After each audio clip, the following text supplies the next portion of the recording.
All right, hello everyone. I feel like that countdown music is like a little too intense. It's like we're It's gearing up for like a battle or something. very dramatic. It's like Yeah, I've been, the season one Jeopardy theme song. It was like way too tense, so they like lightened it up. right. Yeah, I need to work on that. Get some different music in. Hello everyone. Thank you so much for coming today, joining us for another Friday live stream. My name's Will Hookinga from AmericanRumReport.com, here once again with Maggie Campbell, President and Head Distiller at Privateer Rum. Maggie, welcome. Thanks for joining us. Again, it's always great to have you. There's always a lot of enthusiasm when you come on. I'm looking to my left at, I have the chat over here and everything, and there's like 160 something people saying hello from all over. Thank you so much, everyone, for showing up and coming out. I'm really excited to learn more about distillation cuts. Real quick, before we jump into the presentation, you and I were chatting beforehand, and I was mentioning how there's so much cool stuff coming out of Privateer over the past few months. You guys had distillers drawer releases, the Velia releases started hitting Europe. You just had the lot number 1 and the Kate Perry Win and Rum releases. Tell me about what it's been like getting all this stuff out the door and seeing people enjoying it. What stood out to you? Yeah, it's been amazing to get more stuff out there. Anyone who listens to our Privateer podcast will know that like we start with an idea and then we start working on it. And obviously in distillation, this can mean years, it can mean a while. And we found that, in this spring when I wasn't traveling, a lot of business had obviously really slowed due to the COVID crisis, that we had time and energy to really like, oh yeah, well, here's the next 10 things on the checklist of creating this product. Let's do those 10 things. And, we were able to bring a lot of stuff we'd been dreaming about for a long time that, usually would have been maybe even a year till you would have seen some of these things. We would have gotten them in bottle and then been waiting for the calligrapher and then waiting for the TTB. But TTB is processing stuff really fast, and our printers were processing stuff really fast. And it felt great to give people work, and also to be like bringing these ideas out. So yeah, this spring we came out with our usual slate of distillers drawer, also our usual tiki gin, but adding a couple more treats on top, like the Wen and Rum, as well as the lot number 1, which if anyone has had that, I know it's like, it's Super asking new. a lot, but like if you would just like write a little something, like no matter positive or negative, I'd love any chance I get to get feedback. I'd love to know. And yeah, so lot number 1 came out. And then of course, we did some releases with Velia, which we thought would be coming out this spring. Obviously, Italy dealt very seriously with the COVID crisis. And now, of course, America and the US is really struggling to recover from it, or even, cope with it, I should actually say. So those have been sort of delayed and they're coming out right now. So they came out across Europe, which was a really exciting experience because they were not people that we had necessarily knew or were even fans of Privateer. A lot of them saw it was a Velia product and have faith and trust Velia. But we're sort of like, okay, it's like how many euros for a 3-year-old Massachusetts rum? And so it felt really good to have really like people who are just totally unbiased and like not even rooting for us, just sort of taking it all in, give us such positive feedback. So that's been really exciting. They sold out really fast. Yeah. So that was really stunning for us, how quick it sold out. I barely even knew they had come out. So yeah. I was like, I saw it pop up on the internet. I was like, cool. And then a friend over in Europe was like, I'm trying to get it. I can't get it. Can you get me some? I'm like, oh no, I can't. It's my product. No, it's been really cool. I know if anyone attending is part of the Privateer fan club group on Facebook, people have been like in Europe, whether people it's affiliated with stores or with bars. I think I saw a picture from Trailer Happiness with both of the Velia releases. That's been really cool to see. Yeah. And they'll be rolling out here in the US in just a few weeks. So awesome. That's really exciting. Yeah.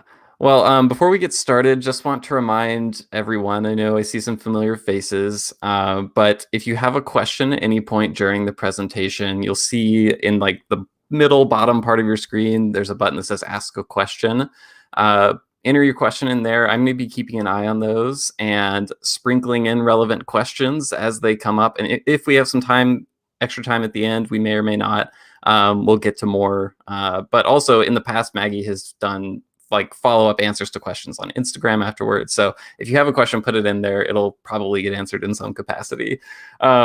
Before we jump in, Maggie, I wanted to ask, like I said, I've been getting a lot of emails from people who are super interested in this topic of distillation cuts and how you can use them to impact the style of rum you're making and everything. What kind of led you to want to do a presentation on this topic? Yeah, it's funny because I know you know this, but when I do like a distillery tour, oftentimes the cuts discussion can be one I kind of like whiz right by, because there's so much, like, I feel like every distillery tour you go on, you hear about cuts. And I feel like to go any deeper would be way too much, more than most like people casually on a Sunday want to hear. And I don't need to go deeper on something I feel like is super available. But I was doing one of my AMAs. So usually on Fridays, if I'm not doing an event like this, I host an Ask Me Anything on Instagram, and people send in questions all day Thursday through my Instagram story or Ask Live. And I'll kind of answer any technical questions or rum questions or culture questions that anyone has.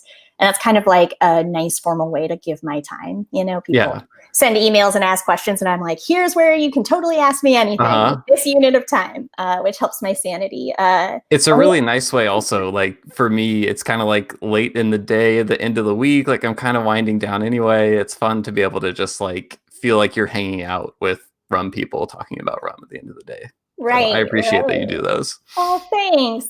And we even talk about like brandy and that's true. And other things. I know it is very rum centric. I learned a lot about olive oil one time. Yeah, it's really cool. Yeah. I know that Chalky's always asking me about baking stuff, technical baking questions. It isn't Ask Me Anything, guys.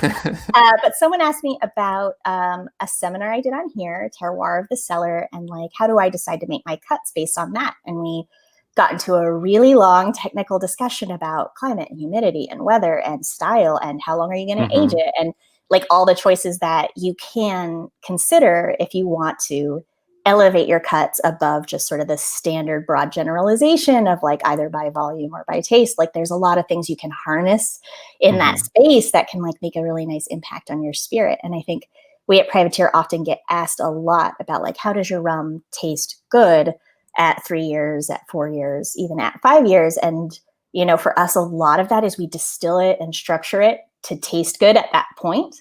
We distill things differently. And a lot of that is in and around the cuts, which we'll talk about today. I'm happy to share with other people. It just kind of became this technical talk. And I was like, you know what? I don't think I've ever done a seminar on this. And it's not something I often talk about in detail, but it's certainly a big part of our process at Privateer. Yeah. Well, and now, I mean, you have a whole slide deck about it, so it's official. It's official with my fancy graphics because I'm good at technology. Exactly. Awesome. And it's like, thank you guys so much for being here. It's so good to see so much rum family here. It's so nice to see so much American craft distilling family here. I see you, Justin. I see you, Amber. I see all you guys. And it's great to see so many just like fans and bartenders and, the curious folks as well. So I'm really glad you guys are all here. It feels really nice and cozy. So yeah, by the way, on the note of graphics and things like that, we already have one comment from John Atkins who says, can we have a Maggie graphic? Great drawings. And I did not plan this, but people don't know this. But if you were here for a previous seminar, Maggie actually sent me some of the hand-drawn illustrations she did for a talk on distillation. So, yeah. I was like, either he's going to think this is really weird, or he might think it's cool. So yeah, the seminar we did where definitely thought it's cool. It's still right here on my desk. So there you go. If I were upstairs in my office, I would hold up a drawing I did yesterday of a 3-chamber still for Richard Seal. We were texting and he's like, okay, I have this one question. I was like, okay. And I drew it all out for him. There you go. I feel like you could have an Etsy store where you just sell like still drawings and stuff on the side. Yeah, they're technical schematics. Yes. With flair. So yeah, no, that's so cool that you have those. Oh. Yeah, thank you for sending them. So on that slide, you guys will see my Instagram handle at right. Maggie. It's an easy way to follow me, ask questions. That's where I do the live sessions, just as a heads up and an aside. Yeah, Meredith says Boss Ross. That's what she calls all my drawings. That's perfect. All And right. I'm going to grab a link for everyone to your Instagram and just put it up under the broadcast so people can follow you and tune in later today in case you do any follow-up stuff. Perfect. Awesome. So yes, what we're discussing today, heads, hearts, and tails. And so I'm just going to set like a little bit of a setting, if you will, for sort of how we're going to frame this conversation. A lot of the conversation will be described through the principles of batch distillation, because this is, you know, the easiest and most obvious way to discuss heads, hearts, and tails. Of course, in column or continuous distillation, it's a little bit different. Column batch, it's going to be the same. But column continuous or a column with draw points, it'll be subtly different. And we'll talk a little bit about that for context. But in general, the general discussion will be around batch distillation.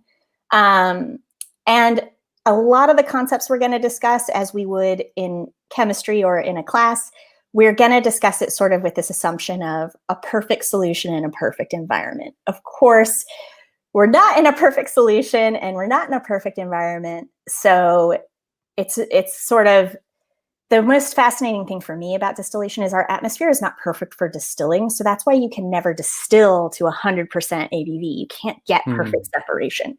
And that's sort of a gift, because that's a lot of what creates flavor, right? Also, as you distill, it's important to know as a distiller, as vapor is rising up and leaving your still, the solution in your still is in fact also changing. And so the solution itself is changing. So we're not going to get perfect separation. These concepts are never going to perfectly happen exactly as is, but it's going to paint sort of the broad outline of how things are working. And how the majority of what's happening in the still is happening. So yeah, and you know, this is totally an offering. It's, as I said, sort of something I haven't done a technical talk on before. I appreciate you guys all being here. It's great to share this information free and open in our community, but also like you're not required to be here. And if this isn't for you, like that's totally okay. But you know, you don't have to like be a little wild in the space. It's cool. If it's not for you, it's not for you. So I hope you enjoy the offering. If it's not for you, you can set it down. So heads, what are they? In that little adorable diagram, Boss Ross. Hashtag. Those little yellow dots are like an imaginary conception of heads, and you can see the chemical formation for methanol to the left. And just even looking at that graphic, I think a basic concept to kind of gather here is those molecules are smaller and therefore more lightweight and take less energy to turn into a vapor than the red below them, which is ethanol, if you look to the left. And then at the very bottom is butanol. Butanol in the form of alcohol. There's a couple different forms of butanol, but we're just going to generalize and discuss that butanol. And you can see even just from the chemical sketch, it's smaller, medium, and larger. And so that's going to be a big part of this discussion around heads, hearts, and tails. So methanol is the smallest, most volatile molecule. It takes sort of in the broad concept of heads, hearts, and tails. Obviously, there's a lot of alcohols at play. These are the major building blocks. So for simplicity's sake and only doing an hour, we're going to keep it to that. For me, it's always like, where do I set my boundaries to keep the conversation sensible? Because I can get a little going. People have all seen it. So smallest, most volatile molecule, when you apply energy or heat to a still, they are small and tiny, and they very happily turn into a vapor and rise up in the still before ethanol or butanol will. What can be in and amongst this methanol, especially as you get towards the end of the head, so say the heads begin to trickle off the still, they smell pretty foul, they smell like nail polish remover, your body reacts to it like it's poison, it's not good. You get that grossness. There can be also mixed in and around there, especially as you get closer to when the hearts are beginning to come, pure or nearly pure ethanol that has just been created in fermentation. It just isn't attached to other flavor molecules. It is floating around there exactly as you see it there. because they themselves are also smaller and lighter. If that ethanol was attached to flavor molecules, it would be a larger molecule and not so easily turned into a gas. So what you're going to smell on the start of a heads cut is going to be pretty gnarly, pretty rough. You're also going to get like some of your more volatile sulfur compounds will probably come out at the start as well.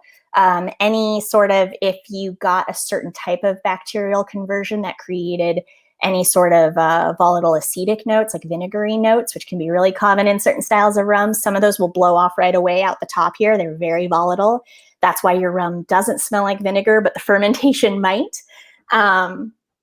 And then as those sort of go on, you're going to notice this neutrality coming through, this little note of just that pure ethanol. And it's going to be kind of like an underlying little vodka note. And you're going to say, okay, there's spirit there. And you're kind of waiting, and we'll discuss about when you make your choice to cut over. If we're doing an unaged spirit that, our New England white rum, we are going to wait until all of that methanol is gone and we get that purity of those very simple ethanol molecules. So at that moment on the still when we're cutting, it smells pretty vodka-like, pretty neutral, because it is just those super small ethanol molecules coming over without a lot of flavor. We'll make our cut, and then immediately you start to see the flavor seep in. So it's sort of like this funk, this aggressiveness, this nail polish, this grossness, and then all of a sudden it'll go a little like neutral mute, and then you'll start to get those delicious rum flavors because the ethanol molecules are now, you're getting further and further in your distillation, the molecules are getting larger and larger, and they're carrying more and more flavor, and flavor begins to come into play. So moving where you put that heads cut really determines how crisp you're cutting it, and how much of that you want to include. And we'll talk a little bit about those choices. It's also really important to note that at the very start of your distillation, sort of right where your heads are beginning to meet your hearts, is where you're going to be making some of your first flavor decisions. If you're making gin, a lot of citrus oils come over. There's a couple really amazing techniques around heads cuts in and around that for achieving certain character, as well as some of the more creamy, buttery aromas that you could describe as like a diacetyl-y kind of custardy, creamy flavor. Those will also come towards the start. And so when you're making that decision in and around your heads, you're going to want to be aware of how tight you want to make that heads cut, and therefore how much you want to push those flavors. So if you're going to make a really tight heads cut and you want a citrusy note, you're going to want to choose a yeast that creates a lot of citrusy notes. You're going to want to really upload your gin with a lot of citrus, because you know that you're going to be throwing some of that character away with your heads. And so you want to ensure that it's going to carry over with the concentration you want in the distillation. This is obviously assuming that you're making a gin from a fermented base. That's very rare. That's what we do. A lot of distilleries purchase pre-made alcohol, steep it with herbs and spices, and run it. So they're not actually making any heads or tails cuts at all.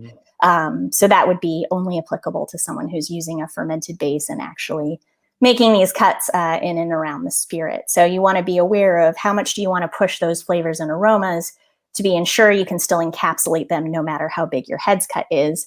If you're going to age something a really, really long time, you're going to sort of want to, you don't have to make it as heavy because you're going to capture more of that kind of character, which we'll talk about in a little bit about why you would change where your heads cut happens.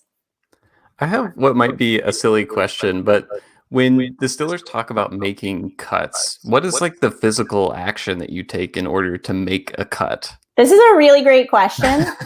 It depends on how your still is set up. Okay. For us, we literally have a collection arm for heads, and it goes into a vessel where we collect heads. Okay. And then on top is a valve. And we just throw the valve, it closes that port, it opens the next port, and the next port goes into our hearts distillation. Okay. For a lot of people, they'll have diaphragmatic valves. So this is like a little balloon that air pressure goes into, and it's automated. So you can hit a button or flip a switch. The balloon will blow up and divert the spirit into another direction. And then there's a lot of automation. So our pour still designers, they're amazing. They're like these German engineers, and they're like, oh, we can make this automated. We can make this automated. We can make this automated. And they really they like this automated heads cut tube where it comes down, it collects right into the tube. And once it weighs a certain amount, it makes the cut for you. We, of course, cut everything by hand because yeast are living things and every batch can be different and we have different goals. So we want to make different heads cuts. So we don't use any of that. I'm like, no, I don't need that automated. They're like, we could automate this. I'm like, I don't really want that automated because I like that my distiller is going to be checking in with the still a lot. I think it's engaged. Yeah. I was laughing because Nick Korn said giant scissors is actually how it's done. I love you. Nick. That's cool. So essentially it's just diverting the distillate to another place. Yeah. Okay, great. Perfect. So hearts, they're sort of symbolized by those red dots up there, and also you can see that ethanol. So ethanol purely itself, ethanol plus potentially attached flavor molecules, often from the base material or created in fermentation. And then sometimes it's just the flavor molecules that are that size coming over. They may not inherently be attached to ethanol, though mostly they are. As I mentioned, that start of that hearts can start as very neutral. For us, we get a strong kind of mineral note, which is an important thing for us that we're really proud of. And then, yes, the flavor processions throughout your hearts are going to be based on fermentation created flavors and aromas. So you're going to, for us, I know very clearly when we make our New England white rum, we're going to get that first little hit of citrus, a little bit of banana. We're going to go into some nuttier, creamier tones, pretty light and bright. Some of our brighter, fresher flavors. Around halfway, we're going to get like a hit of mint. And I know that when that mint comes, like I can set my watch. I know when I'm going home that night, as long as the equipment behaves. And then we go into like richer flavors, more orchard fruit, peach, nectarine, cherries. And then towards the end, we get our darkest, heaviest notes, like a little cocoa, little like cocoa butter, that kind of stuff. And then it starts to go like a little peach pit, acrid. It always reminds me of when I used to skateboard and we would melt like crayons together to make skateboard wax. Like that's like for me, when I smell tails, I'm like, it's skateboard wax made from crayons explicitly. That would be a great tasting note to sprinkle in at some point. Super effective, easy for everyone to understand. Yeah. Like I try to stay away from stuff that like you couldn't send overseas and someone could read it and understand, but maybe melted crayons is something we all know.